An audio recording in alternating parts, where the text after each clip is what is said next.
নমস্কার আমার প্রিয় ছাত্রছাত্রীরা, তোমরা কেমন আছো? আশা করছি তোমরা সকলেই ভালো আছো। আজকে বুঝতেই পারছো, শুরু করছি, আমি লিখেই রেখেছি ক্লাস 9-এ 1 নম্বর অধ্যায় বাস্তব সংখ্যা, সেটা নিয়ে আলোচনা শুরু করব। তো আমি চ্যাপ্টার ওয়াইজ অঙ্কগুলো কিন্তু এবছর ঠিক করেছি, চ্যাপ্টার ওয়াইজ অঙ্কগুলো পরপর তোমাদের করাবো অধ্যায় ধরে ধরে। আশা করি তোমাদের অসুবিধা হবে না। তো চলো সংখ্যা নিয়ে আগে জেনে নিই। সংখ্যা কী, বাস্তব সংখ্যা কী।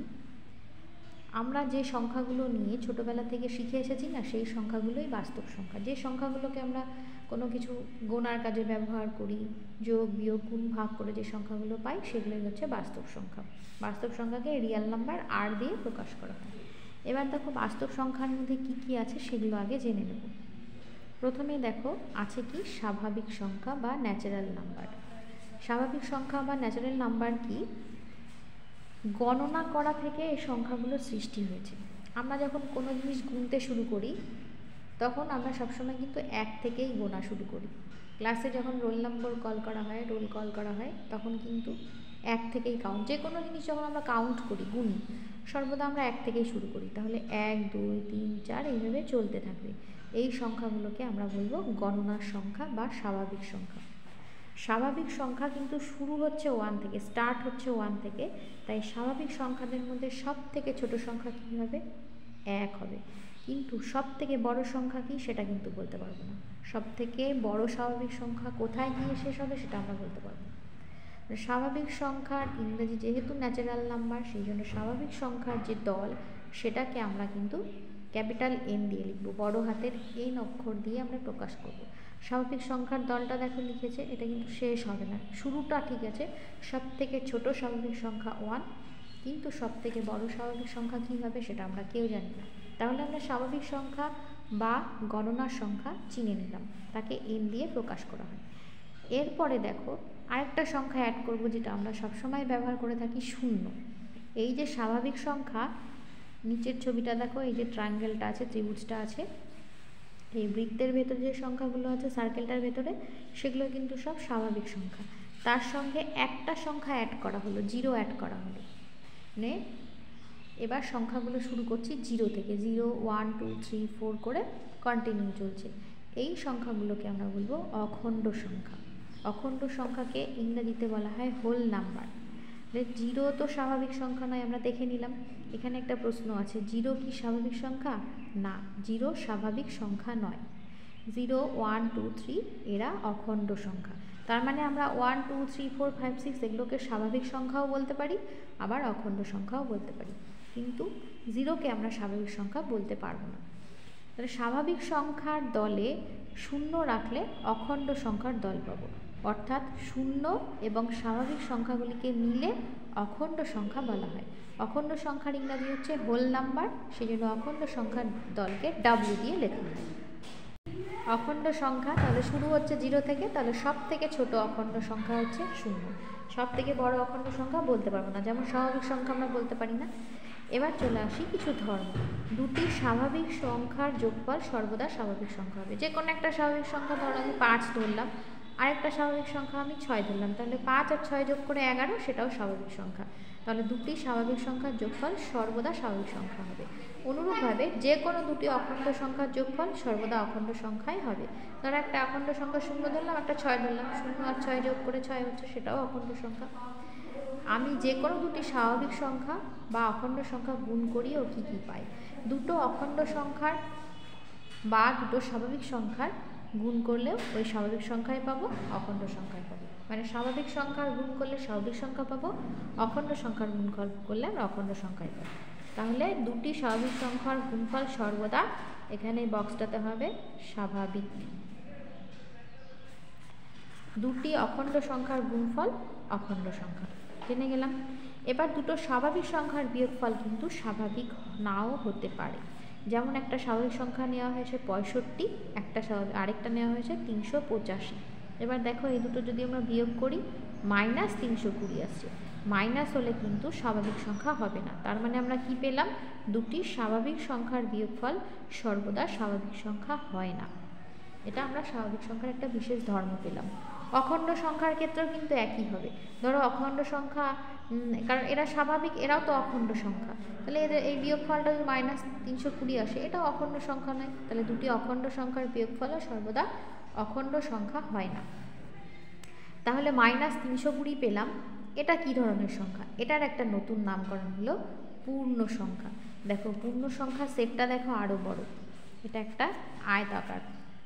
পূর্ণ সংখ্যার দলটা কিভাবে পাবো? দেখো অখণ্ড সংখ্যা, তার মানে 0 থেকে স্টার্ট হচ্ছে, 0 1 2 3 4 করে চলছে, ও -1 -2 -3 আরও আছে -4 -3, সব সংখ্যাগুলো মিলিত হয়ে পূর্ণ সংখ্যার দল বা ইন্টিজার্স এর দল গঠিত হয়।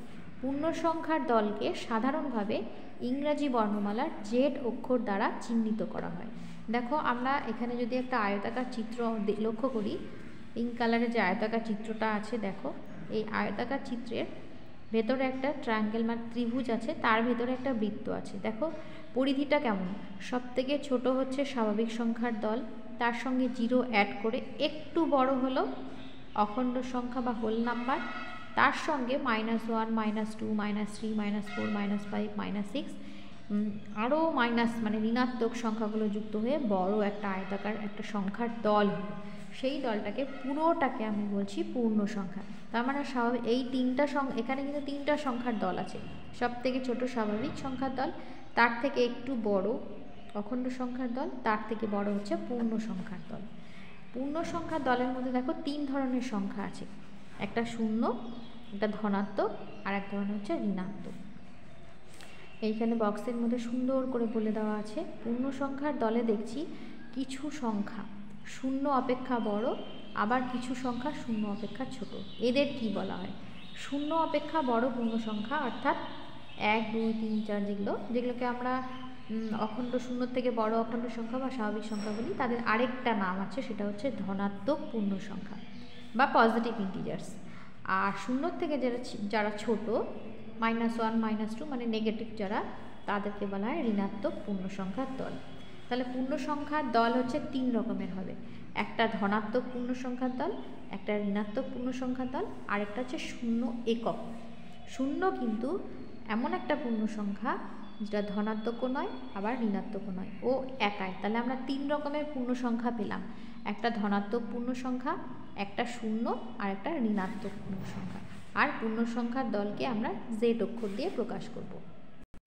এবার চলে আসি পূর্ণ সংখ্যার ধর্ম নিয়ে, বিশেষ কিছু ধর্ম। পূর্ণ সংখ্যা, দুটি পূর্ণ সংখ্যা যদি আমরা নিই, যে কোনো দুটো পূর্ণ সংখ্যা, তাতে যোগ বিয়োগ গুণ করলে আমরা কি পাবো? যে কোনো দুটো পূর্ণ সংখ্যা নেওয়া হয়েছে, একটা -8 আর একটা -5, এটা যদি যোগ করি তাহলে আমরা দেখো পাচ্ছি -13, এটাও একটা পূর্ণ সংখ্যা। যদি আমরা বিয়োগ করি -8 -5, তাহলে আমরা পাচ্ছি -3, এটাও একটা পূর্ণ সংখ্যা। যদি আমরা গুণ করি -5 + 40, এটাও একটা পূর্ণ সংখ্যা। তার মানে দুটি পূর্ণ সংখ্যার যোগফল বিয়োগফল গুণফল সর্বদা পূর্ণ সংখ্যা হবে। এবার আমরা ভাগ করার চেষ্টা করি দুটো পূর্ণ সংখ্যা। তাহলে এখানে যে বক্স আছে, তাহলে কি লিখব? এখানে বলা আছে আমি অন্য যে কোনো দুটি পূর্ণ সংখ্যা নিয়ে যোগ বিয়োগ ও গুণ করে দেখছি পূর্ণ সংখ্যার যোগফল বিয়োগফল ও গুণফল সর্বদা এখানে কি হবে? পূর্ণ সংখ্যা। এবার চলে আসি 8 নম্বরে, কি আছে দেখো, যদি দুটি পূর্ণ সংখ্যা ভাগ করি তাহলে কি পাবো? দেখো 5 ভাগ 7 করলাম, তাহলে 5/7, ভাগ কিন্তু মিলল না, ভগ্নাংশের আকারে থেকে গেল। আবার 9 ভাগ 2, 9/2 আসলো। আমি 9 ভাগ 3 নিতাম, তাহলে 3 আসতো, পূর্ণ সংখ্যা আসতো, কিন্তু এক্ষেত্রে তো আসলো না। তাহলে দেখো আর একটা নতুন ধরনের সংখ্যা পেলাম আমরা, 5/7, 9/2। এই ধরনের সংখ্যাগুলোকে কি বলবো? এদেরও নাম আছে। এই ধরনের সংখ্যাগুলোকে আমরা বলবো মূলদ সংখ্যা। আমরা নিচু ক্লাসগুলোতে পড়ে এসেছি কি? ভগ্নাংশ, সেটাই মূলদ সংখ্যা। ভগ্নাংশ বা মূলদ সংখ্যা কি? দেখো মূলদ সংখ্যা সবই হতে পারে, পরে আমরা দেখব মূলদ সংখ্যা পূর্ণ সংখ্যাগুলোকেও বলা হয়, শূন্যকেও বলা হয়, আবার স্বাভাবিক সংখ্যা তাদেরকেও মূলদ সংখ্যা বলা হয়। অর্থাৎ যে সমস্ত সংখ্যাকে, এখানে সংজ্ঞাটা খুব সুন্দর দেওয়া আছে, যে সকল সংখ্যাকে p/q আকারে প্রকাশ করা যায় যেখানে পি এবং কিউ পূর্ণ সংখ্যা এবং কিউ নট ইকুয়াল 0। কেন কিউ নট ইকুয়াল 0 বলেছে? এই যে তাহলে নিচে 0 হয়ে যাবে, 0 দিয়ে কাউকে ভাগ করা যায় না, তাহলে অসংজ্ঞাত আসে। তাহলে আমরা জানলাম যে সকল সংখ্যাকে পি বাই কিউ আকারে প্রকাশ করা যায়, অর্থাৎ ভগ্নাংশের আকারে প্রকাশ করা যায়, তাদেরকেই আমরা বলছি মূলদ সংখ্যা বা রেশনাল নাম্বার। মূলদ সংখ্যার দলকে কিন্তু কিউ, বড় হাতের কিউ অক্ষর দিয়ে লেখা হয়। এখানে বলেছে কিউ নট ইকুয়াল কেন 0, কিউ 0 নয় কেন? কারণটা দেখো, আমি যদি 5/0 নিই তাহলে কিন্তু সেটা অসংজ্ঞাত হবে, কারণ 0 দিয়ে কাউকে ভাগ করা যায় না। সেই কারণে মূলদ সংখ্যার সংজ্ঞায় দেখো কিউ নট ইকুয়াল 0 বলা আছে। তাহলে আমরা মূলদ সংখ্যার চিনে গেলাম। নতুন ধরনের দেখো মূলদ সংখ্যার দলকে আমরা কিউ অক্ষর দ্বারা চিহ্নিত করব। এবার মূলদ সংখ্যার দল কী হবে দেখো, এই যে আমরা এই সংখ্যাগুলো, এগুলো কিন্তু চেনা, দেখো এই সংখ্যাগুলো স্বাভাবিক সংখ্যা, 0 অ্যাড হয়ে অখণ্ড সংখ্যা হলো, তার সঙ্গে ঋণাত্মক সংখ্যাগুলো অ্যাড হয়ে পূর্ণ সংখ্যা হলো, তার সঙ্গে দেখো এই যে ভগ্নাংশগুলো পজিটিভ নেগেটিভ সবই আছে, ভগ্নাংশের দলটা জুড়ে গিয়ে নতুন আরেক ধরনের সংখ্যার দল হলো, সেটাকে বলা হচ্ছে মূলদ সংখ্যার দল বা রেশনাল নাম্বার। কিউ অক্ষর দিয়ে আমরা এদেরকে প্রকাশ করব, বড় হাতের কিউ অক্ষর দিয়ে। সকল পূর্ণ সংখ্যাকে কিন্তু আমরা মূলদ সংখ্যা বলতে পারবো। এ যাবৎ যতগুলো সংখ্যা নিয়ে আমরা আলোচনা করলাম, স্বাভাবিক সংখ্যা, অখণ্ড সংখ্যা, পূর্ণ সংখ্যা, এরা প্রত্যেকেই কিন্তু মূলদ সংখ্যা। এই যে এখানে আছে দেখো 2/3 একটি মূলদ সংখ্যা। দেখো এখান থেকে কত মূলদ সংখ্যা তৈরি করতে পারবো? 2/3, তারপর ডবল করে দেওয়া হলো, দেখো 2 2 4, 3 2 6। আবার যদি 3 দিয়ে গুণ করি, 3 2 6, 3 3 9। নতুন নতুন মূলদ সংখ্যা, অসংখ্য সংখ্যা আছে। দেখো 4 দিয়ে যদি গুণ করি, 4 2 8 পেলাম, 3 4 12 পেলাম। এই যে নতুন নতুন ভগ্নাংশগুলো পেলাম না, সংখ্যাগুলো, এরাও মূলদ সংখ্যা। এদেরকে কিন্তু, এদের আবার নাম আছে কিন্তু, এদের বলে সমতুল্য ভগ্নাংশ। এই দেখো পরের পেজে আছে 4/6, 6/9, 8/2। এদেরকে সবাইকে যদি আমরা লঘিষ্ঠ আকার করি, কাটাকাটি করি না, 2/3 পাবো। তাহলে এই যে ভগ্নাংশগুলো, এদেরকে বলা হচ্ছে 2/3 এর সমতুল্য মূলদ সংখ্যা বা সমতুল্য ভগ্নাংশ। এবার দেখো বক্সের মধ্যে কি আছে, পি বাই কিউকে মূলদ সংখ্যা বলা হবে যদি পি ও কিউ পূর্ণ সংখ্যা হয় এবং কিউ নট ইকুয়াল 0 হয়। এটা আমরা বুঝে গেলাম। প্রয়োজন মতো পি বাই কিউ লঘিষ্ঠ আকারে প্রকাশ করি, অর্থাৎ পি ও কিউ এর মধ্যে এক ছাড়া কোনো ধনাত্মক সাধারণ উৎপাদক থাকবে না, অর্থাৎ পি ও কিউকে পরস্পর মৌলিক সংখ্যা হতে হবে। তাহলে মূলদ সংখ্যা হতে গেলে এখানে দেখো মৌলিক নেই, এখানে 4 দিয়ে বিভাজ্য হবে, তাহলে দুটো পরস্পর মৌলিক সংখ্যা। পরস্পর মৌলিক সংখ্যা আবার কি দেখো, পরস্পর মৌলিক সংখ্যাটাও জানতে হবে, নিচু ক্লাসে ছিল। দুটো সংখ্যার গসাগু যদি এক হয় তখন তাদের আমরা বলবো পরস্পর মৌলিক সংখ্যা। তাহলে আমরা কত কিছুই জেনে গেলাম। দেখো এবার নিচের প্রশ্নগুলোর উত্তর। সকল মূলদ সংখ্যায় কি পূর্ণ সংখ্যা? না, সকল মূলদ সংখ্যা পূর্ণ সংখ্যা হবে না, কারণ আমি যদি একটা সংখ্যা নিই 5/7, এটা কিন্তু পূর্ণ সংখ্যা হবে না, বরং উল্টোটা হবে, সকল পূর্ণ সংখ্যায় মূলদ সংখ্যা হবে। এইটা ঠিক হবে। দেখো প্রতিটি পূর্ণ সংখ্যা কি মূলদ সংখ্যা? এটার উত্তর হবে হ্যাঁ, প্রত্যেকটা মূলদ সংখ্যায়, পূর্ণ সংখ্যায় কিন্তু মূলদ সংখ্যা। আর এটার উত্তর হবে না। প্রতিটি পূর্ণ সংখ্যায় কি অখণ্ড সংখ্যা? না, প্রত্যেকটা পূর্ণ সংখ্যা অখণ্ড সংখ্যা হবে না, কারণ পূর্ণ সংখ্যার মধ্যে যেগুলো ঋণাত্মক সংখ্যা আছে, -1, -2, -3, সেগুলো কিন্তু অখণ্ড সংখ্যা নয়, বরং উল্টোটা হবে, প্রতিটি অখণ্ড সংখ্যায় পূর্ণ সংখ্যা। এবার বলা আছে কি 1/2 মূলদ সংখ্যা, কিন্তু 1/2 পূর্ণ সংখ্যা নয়, তাই বলতে পারি সব মূলদ সংখ্যা পূর্ণ সংখ্যা নয়। 2 নম্বরের উত্তরটা বলা হচ্ছে ধরি n একটি পূর্ণ সংখ্যা এবং যেহেতু n-কে লেখা যায় n/1, তাই n একটি মূলদ সংখ্যা। এটা দ্বিতীয় উত্তরের যুক্তি। তৃতীয় উত্তরের যুক্তি কি হবে? প্রতিটি পূর্ণ সংখ্যা, একটা পূর্ণ সংখ্যা ধরে নিচ্ছি 5/7, সরি পূর্ণ সংখ্যা আমি নিচ্ছি এরকম -5 পূর্ণ সংখ্যা, কিন্তু অখণ্ড নয়। অখণ্ড হতে গেলে ঋণাত্মক হবে না। এটা হচ্ছে তৃতীয় অ্যান্সারের যুক্তি। এবার দেখো সংখ্যাগুলোকে কিন্তু সংখ্যা রেখায় বসানো যাবে। তোমরা ক্লাস 6-এ হয়তো শিখেছো সংখ্যা রেখায় সংখ্যা বসানো। সংখ্যা রেখায় দেখো স্বাভাবিক সংখ্যা 1 থেকে স্টার্ট হচ্ছে, চলবে, কতদূর চলবে ঠিক নেই, সব থেকে ছোট স্বাভাবিক সংখ্যা 1 পাবো। অখণ্ড সংখ্যার একটা চিত্র আছে, 0 থেকে স্টার্ট হচ্ছে, সব থেকে ছোট অখণ্ড সংখ্যা 0।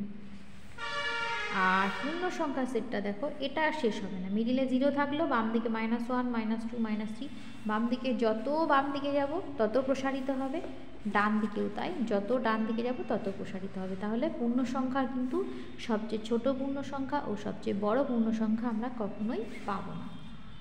আজ এই পর্যন্তই থাক, আমরা নেক্সট ক্লাসে পরের অঙ্কগুলো নিয়ে বা বিষয়গুলো নিয়ে আলোচনা করব। পরের বিষয়গুলোতে দেখো আমরা মূলদ সংখ্যা বসানো শিখব, মূলদ সংখ্যা কীভাবে সংখ্যা রেখায় মানে ভগ্নাংশগুলো কীভাবে সংখ্যা রেখায় স্থাপন করে এগুলো আমরা শিখব। তো সঙ্গে থাকো। ভিডিওটি কেমন লাগলো অবশ্যই কমেন্টে জানাও। আর যারা প্রথমবার দেখছো আমাকে ফেসবুক পেজ থেকে, তারা অবশ্যই পেজটিকে ফলো করো, এবং যারা ইউটিউব চ্যানেল থেকে দেখছো, YouTube channel math class LB ma'am, সেখানে সাবস্ক্রাইব করে রাখো। ধন্যবাদ।